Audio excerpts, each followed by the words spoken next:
Welcome to Swag, some wisdom and gear from college admission leaders. Today we are joined by Shawn Abbott, Vice Provost for Admission, Financial Aid, and Enrollment Management at Temple University. Welcome, Shawn. Thanks, Brian. So I want to start by giving you an opportunity for your elevator pitch and kind of an overview of Temple and why students should consider it.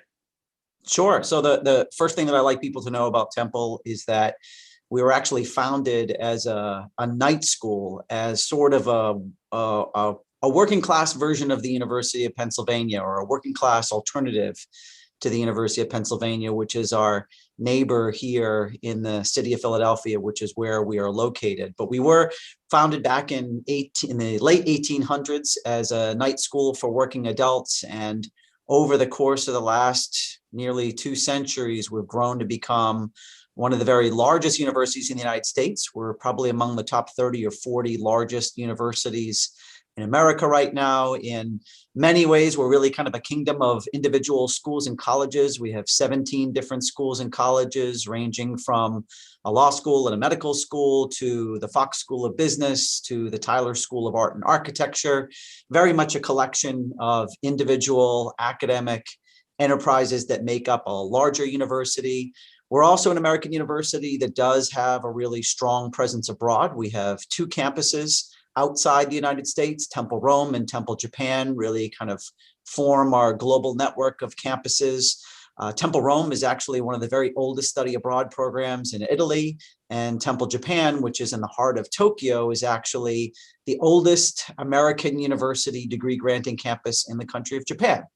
A couple of other things I like people to know about Temple is that we are in the heart of Philadelphia. Behind me, you can see the top of, or you can see the residence hall that we have that sits at the top of North Philadelphia, called Morgan Hall. And we're located on a main artery that slices right through the middle of the city called North Broad Street. So we truly are in the heart of the city. Very much an urban university, but also a place that has a residential campus. Virtually all of our first-year students live on campus in one of our residence halls, and the space that we have that is our campus is really, I think, a beautiful one for people that haven't been to Philadelphia in a while and they visit us for the first time, or they haven't visited us in a while. They're kind of stunned at just how green and how beautiful it is in the heart of the city. Another thing that I like people to know about Temple that people aren't expecting is that we are probably one of the fewer urban universities that has a Division I athletic program. So we have all the kind of traditional American sports that I think a lot of students might be attracted to, and you don't find too many urban universities that are in big cities that have athletic programs like we have. And then my very favorite thing that I love to tell people about Temple is that we have an incredible collection of alumni that have graduated from the institution, and people that I'm always really excited to talk about. We have everyone from Shirley Tillman, who was the first female president of Princeton University, as one of our graduates, to Paula Scher, who is the woman they call the goddess of graphic design, who was the first partner at Pentagram, one of the largest graphic design firms in the world, that is responsible for creating everything from the logo for Microsoft Windows to Tiffany and Company. And then personally, my very favorite alumnus is a guy who came to Temple as a transfer student from Florida. His name is Thomas Pence, and he is better known in the world of electronic music as DJ Diplo. And I think his net value worth is about something like $24 billion. So pretty cool stuff. Interesting collection of alums. Well, as they say, you've come a long way from a high school in the 1800s. Yeah. So that's great. I want to jump right into a lightning round of questions, and we'll start with one unique program offered at Temple. Unique program. I mean, I would say something that we have a few programs that people kind of are surprised by. One is, given the fact that we are an urban university, you wouldn't expect that one of our most popular or most widely acclaimed programs is one in landscape architecture and horticulture. but that is actually a program that we have that is within our Tyler School of Art and Architecture, but is actually has a home base at our suburban campus in Ambler, Pennsylvania. We have a campus that is an officially designated arboretum that is right outside the city limits in Ambler, Pennsylvania, and that's the location or the kind of headquarters for our landscape architecture and horticulture program. So students will go back and forth between Philadelphia and this nationally acclaimed arboretum just outside the city. That's cool. How about a fun tradition at Temple? So my favorite tradition at Temple is one that I've already kind of hinted at in referencing athletics. We are a Division I university, but we are a Division I university that has a football team without its own stadium. So instead of playing on campus when we have our football games every fall, we actually really collectively as an entire university board a subway train and all make our way down to Lincoln Financial Field, which is the same NFL stadium where the Philadelphia Eagles play their games. So when the Eagles are not using Lincoln Financial Field, it becomes our home field, and that's where we tailgate, that's where we go to football games, and it's really just this really cool thing to do on a Saturday afternoon that you would never expect at an urban university. That's cool. When the Eagles aren't home, the Owls take over. Exactly. Right? Yeah. What is your favorite spot on campus? My favorite spot on campus actually would be right behind me. The very top of Morgan Hall is 27 stories. It's a residence hall complex where you have a dining hall on the first floor. You have a fast casual restaurant called Honey Grow, which is kind of all over the Eastern Seaboard now, kind of a farm to table fast casual place. There's an Insomnia cookie place on the first floor, but it's 27 stories and it actually sits at the highest elevation point in the city of Philadelphia. So when you're actually at the top of the 27th floor, you not only have the commanding views of the Philadelphia skyline, but you actually feel like you're in a skyscraper that's like 3 times the height of what it really is. So it's a pretty cool place if you want views. But not over Ben Franklin's head, right? Well, no, actually, all of the skyscrapers in Philadelphia used to be required to be topped at the height of William Penn's hat. Oh, it's William Penn, not Ben Franklin. Who sits at the top of City Hall. But that was obliterated probably maybe 30 years ago. So yeah, you have lots of skyscrapers now that are higher than the height of William Penn's hat. But that was a rule back in the day. Okay. Let's kind of zoom out a bit. And what do you see as the greatest myth in college admission? So I tend to think that the biggest myth about college admissions is that it's inherently unfair, or that it's broken, or that it needs to be fixed.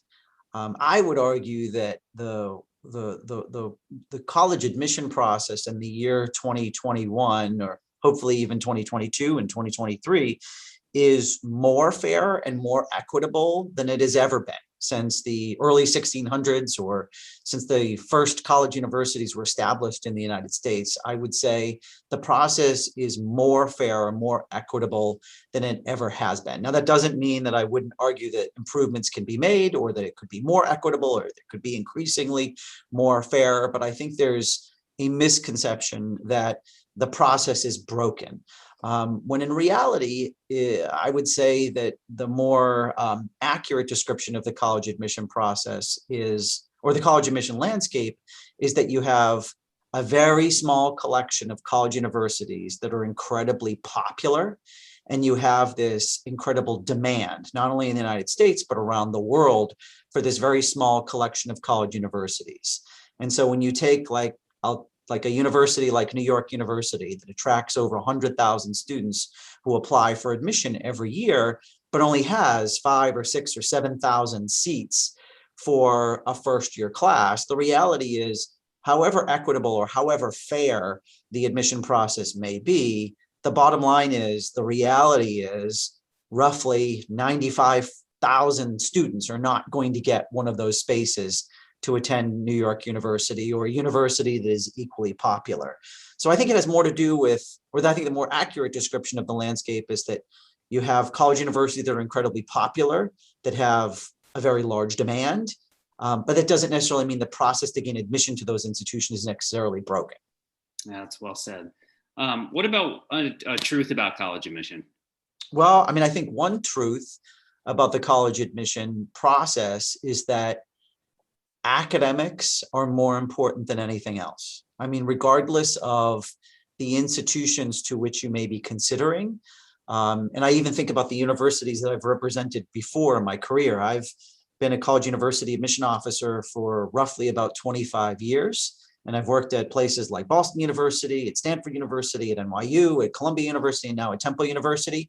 If there's one consistent truth about the college admission process across all of those institutions of higher education, is that your academic record is unequivocally going to be the most important part of this process. So that means your grades, the kind of courses that you choose to take, the strength of your curriculum, especially when you're thinking about things like math and science and foreign language.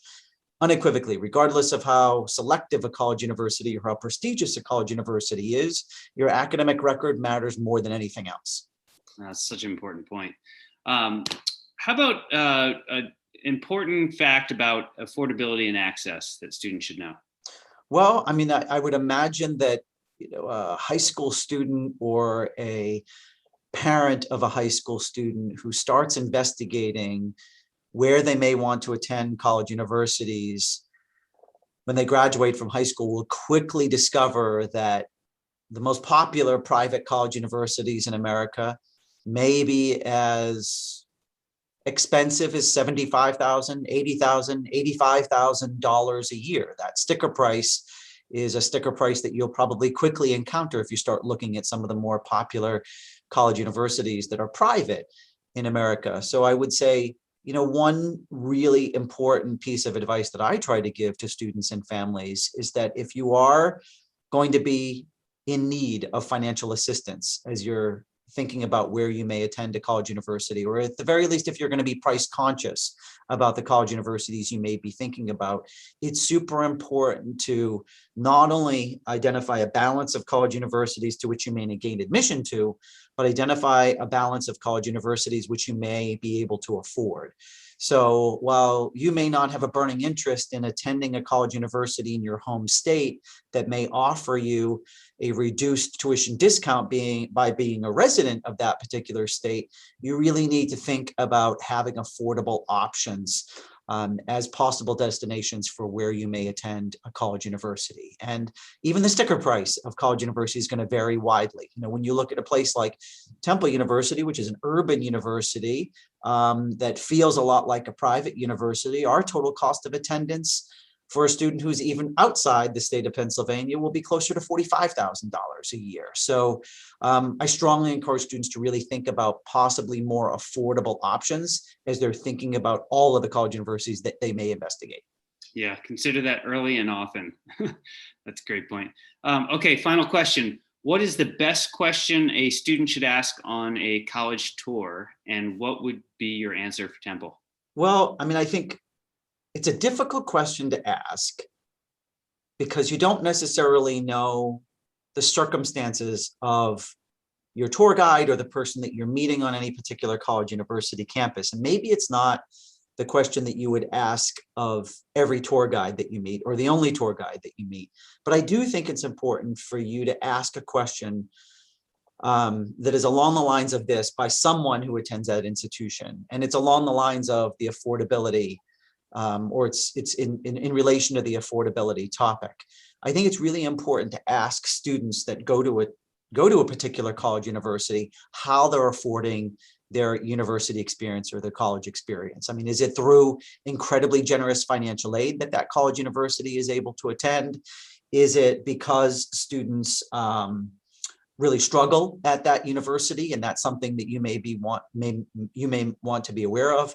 Is it by working part-time or working full-time to attend that institution? And one of the things that I think you would largely hear from the students that attend Temple is that because we are in the city of Philadelphia, it's a little bit more accessible for our students to hold down jobs and do internships and have supplemental ways to pay for their university experience. So it's rare to encounter a Temple student that doesn't work.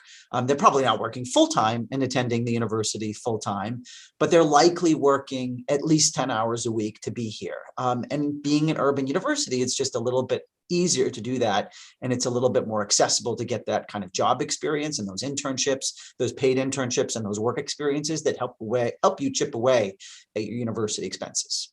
That's great. Yeah, great way to kind of get at those costs and circumstances.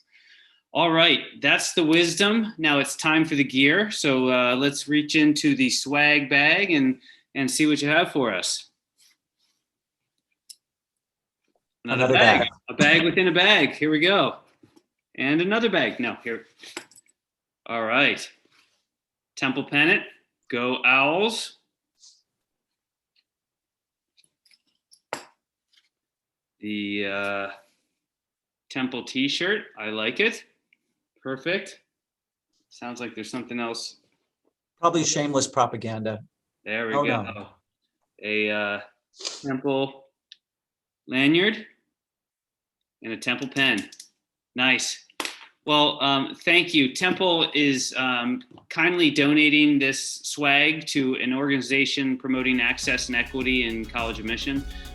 So really appreciate it. And Shawn, thanks for your time and for the wisdom and the gear. And we'll see you next time on Swag from the College Guidance Network. Thanks, Brian.